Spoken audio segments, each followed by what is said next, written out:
and even a big conflict can be resolved with some effort in understanding one another. If conflicts arise in our personal life, they can be resolved by avoiding the people you don't like, or you can choose to personal sacrifice of some property or money to get mental peace by satisfying the other person's ego. Sometimes you may choose the path of silence or even develop a philosophical attitude to some issues. Every day in our lives, we face conflicts, be it between family members or in our business or in professional life. Can any person imagine a world without conflict? A prudent person tries to find ways to resolve the same amicably. Conflicts have a human face, and it helps to be a human in our approach to resolve the same. One must have the foresight to look behind the conflict. But in a business, we cannot lose money, honor, or your reputation. You cannot sacrifice the interests of business or industry. In such a situation, also, you can think of an easy way of settling disputes without wasting much time or money or losing your peace of mind. You can find a better way for further growth and improvement. Now, to come back to the reality. In business, we might have a difference of opinion and disagreements.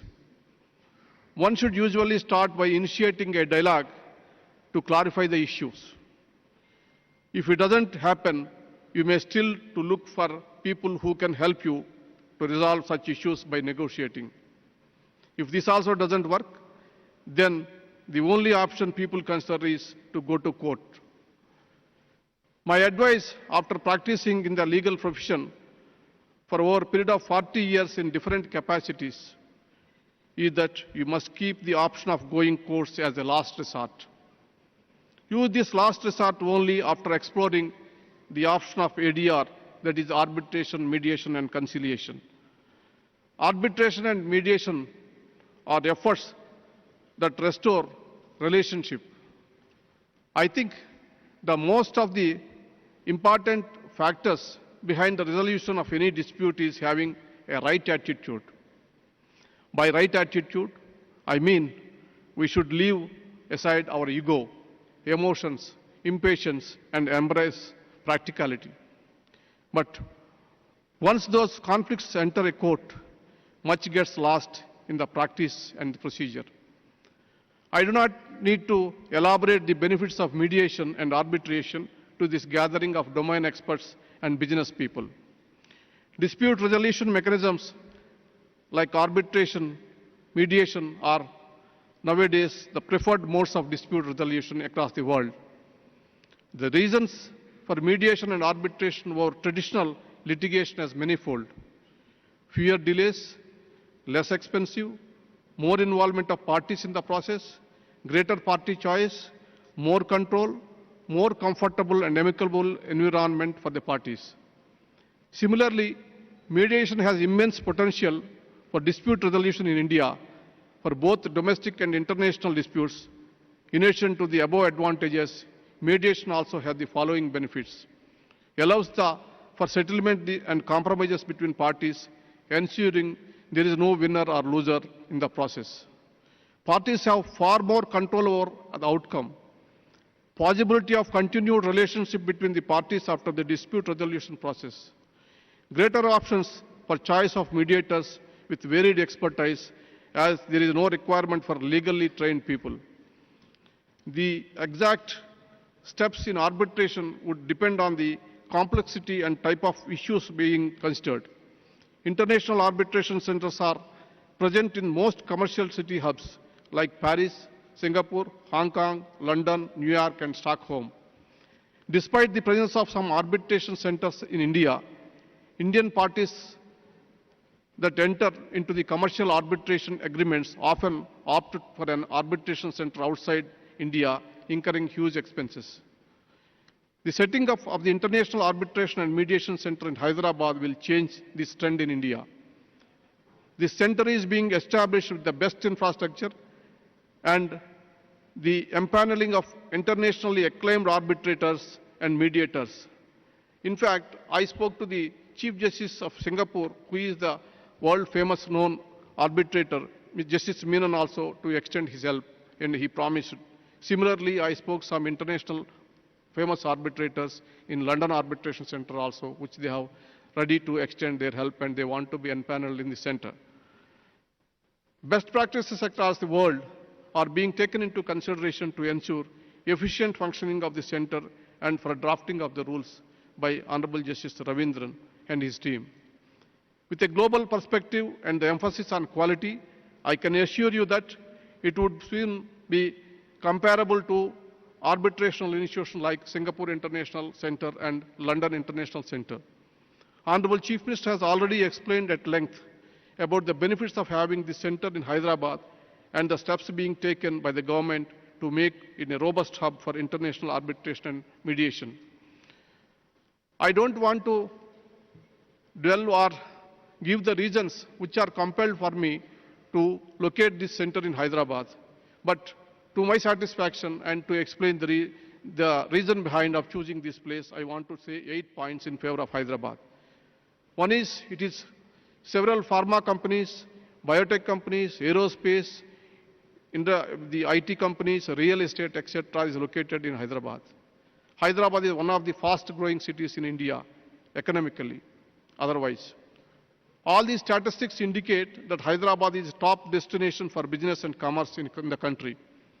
Year-round connectivity with all major cities across the world, world-class international airport, rail and road connectivity, accommodation in world-class hotels.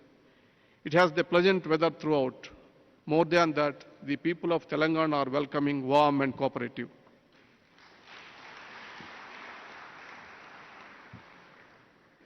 As everyone knows, arbitration can be run in two different manners, either through an ad hoc process or through an institutional process. Both forms of arbitration provides different set of benefits, and these must be considered before a party decides which form of arbitration they wish to pursue. For instance, institutional arbitration has the following benefits: rules and procedures which ensure uniformity and certainty with respect to what to expect. List of internationally renowned arbitrators with specified fields and experience, administrative assistance by an experienced secretariat, physical facilities and other support services such as video conferencing, etc. will be provided.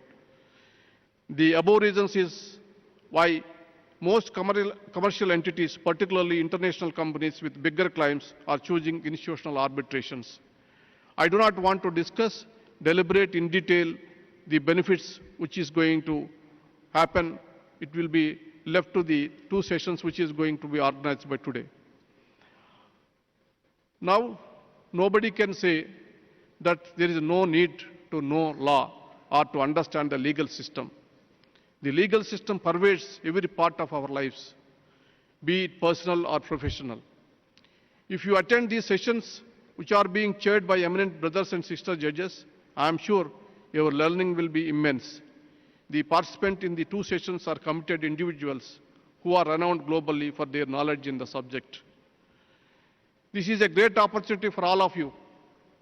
Even though I am the Chief Justice of India and I belong to the country, taking into consideration of several factors which I mentioned earlier, I wanted to contribute in a small way to initiate and establish this center.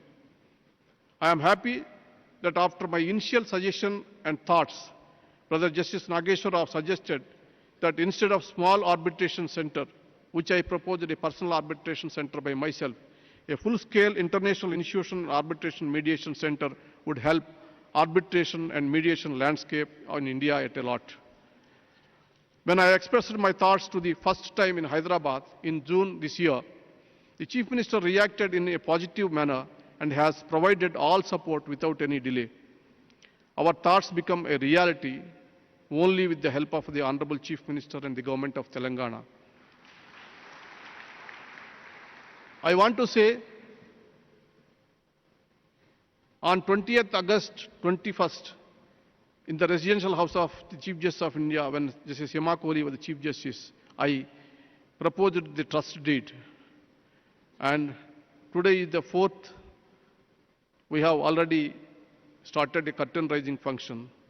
And 18th of December, we are inaugurating the center. Please see how fast we have completed this task. Thanks to the Honorable Chief Minister once again allotting the land to the institution. Justice Ravindran is renowned in this field. He spent a lot of time and efforts in making this vision of our a reality. He is a man who has framed and structured this institution and rules and functioning. He is a great person, eminently knowledgeable and an extremely humble person. I thank him for spending a lot of his valuable time. I must thank my illustrious senior judge, retired Justice Kurian, who come and agreed to participate in this program. I request his valuable services to this institution. Brother Justice Subhash Reddy is not here, but he is the son of the soil.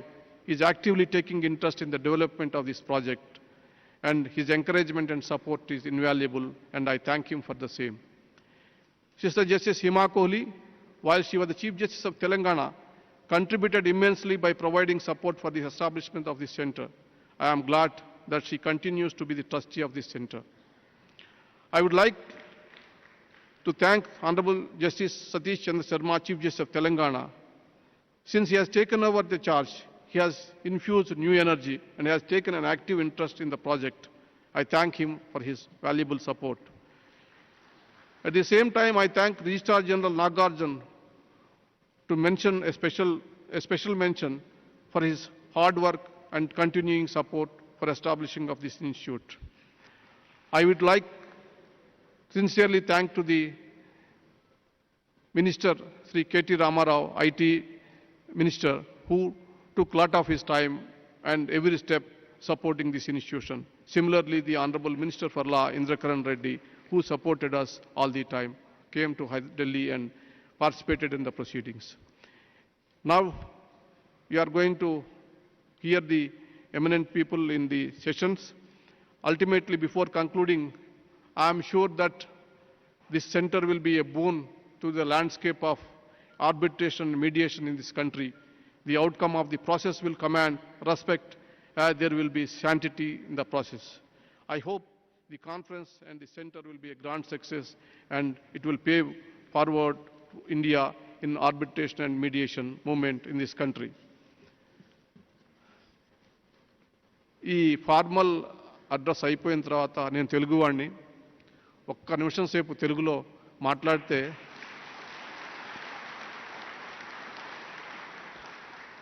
నాకు సంతోషంగా ఉంటుంది.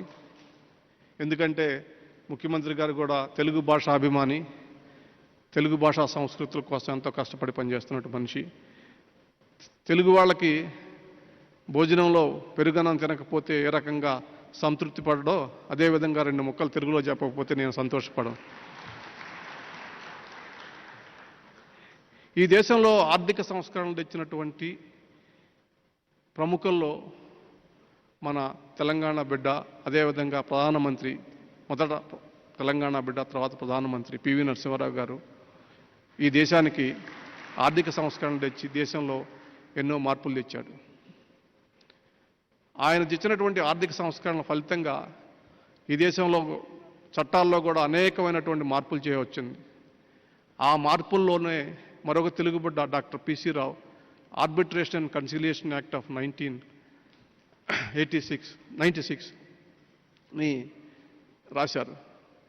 ఆ రాసిన ఆ book ఆయన లా తయారు చేసేటప్పుడు నేను కూడా కొద్దిగా గొప్ప పార్టిసిపేట్ చేశాను కాబట్టి ఈ విషయాలు నాకు తెలుసు.